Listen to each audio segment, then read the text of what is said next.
নমস্কার প্রিয় দর্শক বন্ধুরা, আপনারা দেখছেন আপনাদের প্রিয় চ্যানেল কেরিয়ার আপডেট বেঙ্গলি। বন্ধুরা, সিবিআইয়ের হাতে চলে এলো কল লিস্ট এবং সেই সঙ্গে কল লিস্টের মাধ্যমে তারা পেয়ে গেলেন কী কথোপকথন হয়েছিল। হ্যাঁ বন্ধুরা, এই মুহূর্তে সবচেয়ে বড় আপডেট, যেদিন ইডির ওপরে হামলা করা হয়েছিল সন্দেশখালিতে, সেদিনকে শাহজাহান কাকে আগে ফোন করেছিলেন এবং এই হামলার পেছনে শুধুমাত্র কি শাহজাহানের নির্দেশ ছিল নাকি আরও বড় বড় মাথারা ছিল যারা ইডিকে আক্রমণ করার জন্য নির্দেশ দিয়েছিল। তো বন্ধুরা, আজকের একেবারে সম্পূর্ণ আপডেট চলে এসেছে সিবিআইয়ের হাতে এবং সিবিআই থেকে যে এই মুহূর্তে যে খবরটা পাওয়া যাচ্ছে, তো সম্পূর্ণ আপডেট দিয়ে দেবো আজকের এই ভিডিওটির মধ্যে। তাই বন্ধুরা সঙ্গে থাকুন এবং শেষ পর্যন্ত দেখতে থাকুন। তো বন্ধুরা, আপনারা জানেন যে ইতিমধ্যেই সন্দেশখালি তোলপাড় করে দিচ্ছে সিবিআই আধিকারিকরা। তো এতদিন পর্যন্ত বলা যেতে পারে যে ইডি আধিকারিকরা যখন মার খেয়েছিলেন, মার খাওয়ার পরে সেইভাবে আর সন্দেশখালিতে কোনোরকমভাবে অভিযান চালায়নি কেন্দ্রীয় তদন্তকারী অফিসাররা। তো জানা যাচ্ছে এই যে বৃহস্পতিবার তো তারা গিয়েছিলেন, সেই সঙ্গে শুক্রবার আর অর্থাৎ বলা যেতে পারে আজকেরও সিবিআই অভিযান চালিয়েছে সন্দেশখালিতে। তো জানা যায় যে শেখ শাহজাহানের বাড়িতে একটা বিরাট বড় টিম যায় সিবিআই এবং সেই সিবিআইয়ের সঙ্গে রয়েছে সেই দিনকে অর্থাৎ যেদিন ইডির ওপরে আক্রমণ করা হয়েছিল, তো সেই আক্রান্ত হওয়া দুই আধিকারিককেও তারা সঙ্গে নিয়ে গিয়েছেন বলে জানা যাচ্ছে। তো সঙ্গে আছে ফরেন্সিক টিম।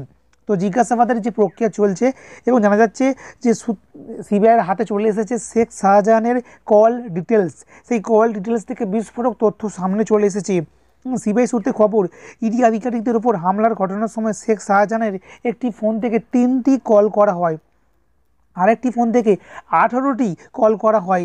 ওই দিনই জানা যাচ্ছে যে সকাল 8:30 নাগাদ সন্দেশখালী তৃণমূল বিধায়ক সুকুমার মাহাতো ফোন করেছিলেন শেখ শাহজাহানকে। তো বন্ধুরা বুঝতে পারছেন, একেবারে কিন্তু যে প্ল্যান মাফিক কাজটা করা হয়েছিল সেই তথ্য পুরো চলে এসছে সিবিআইয়ের হাতে। ইডি আধিকারিকদের যে আগে থেকেই তাদেরকে মারা হবে বা তাদের উপর আক্রমণ করা হবে, সিআরপিএফ যে জওয়ান রয়েছিলেন সেই কেন্দ্রীয় বাহিনীর উপরও আক্রমণ করা হবে, সেটা একেবারে সম্পূর্ণ প্ল্যান মাফিক ছিল। সেই তথ্য চলে এসেছে সিবিআইয়ের হাতে। জানা যাচ্ছে যে বিধায়ক সুকুমার মাহাতো ফোন করেছিলেন শেখ শাহজাহানকে এবং দুজনের মধ্যে অনেকক্ষণ ধরে কথাবার্তা হয়। এর পাশাপাশি পঞ্চায়েতের নেতা ও স্থানীয় তৃণমূল নেতাদেরও কল লিস্ট খুঁজে পাওয়া গিয়েছে। সেই দিনকে শেখ শাহজাহানের কাছে ফোন গিয়েছে, অর্থাৎ পঞ্চায়েত নেতা এবং স্থানীয় তৃণমূল যারা কর্মী রয়েছেন, তৃণমূল পর্যায়ে আবার নেতা রয়েছেন, তাদের কাছে ফোন গেছে শেখ শাহজাহানের তরফ থেকে, আবার উল্টো দিক থেকে তাদের থেকেও ফোন গেছে শেখ শাহজাহানের কাছে।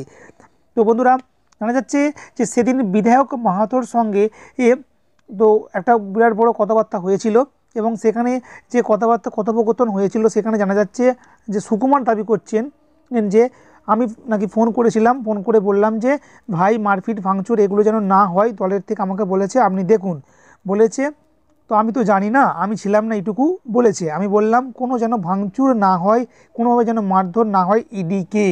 তো বন্ধুরা বুঝতে পারছেন, এই মুহূর্তে সবচেয়ে বড় আপডেট, শেখ শাহজাহান আর বিধায়ক মাহাতোকে ফোন করেছিলেন এবং সেখানেই সম্পূর্ণ প্ল্যান মাফিক কাজ হয়ে যায় যে এভাবে পরিকল্পনা মাফিক হামলা করা হবে।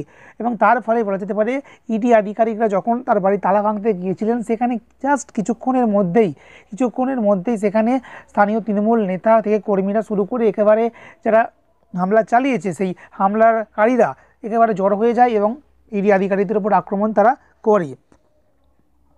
তো জানা যাচ্ছে যে ওই দিনই ঘটনার পরেই বাড়ির কাছে মাছের ভেড়িতে চলে যায় শেখ শাহজাহান। সেখানে তার ঘনিষ্ঠদের সঙ্গে তিনি মিটিং করেন, পরিবারের বাকি সদস্যদের বড় মেয়ের শ্বশুর বাড়িতে পাঠিয়ে দেন, নিজে আত্মগোপন করে থাকেন একাধিক দ্বীপে।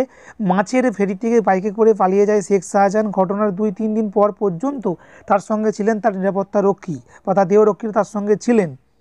তো বন্ধুরা বুঝতে পারছেন, তো পুরোপুরি প্ল্যান মাফিক কাজ করা হয়েছে, এটা কিন্তু একেবারে সামনে চলে এসেছে, তদন্ত চলছে, আরও অনেক তথ্য সামনে আসবে। বন্ধুরা সঙ্গে থাকুন, এই ব্যাপারে আরও আপডেট সবার আগে পেয়ে যাবেন এই চ্যানেলের মাধ্যমে।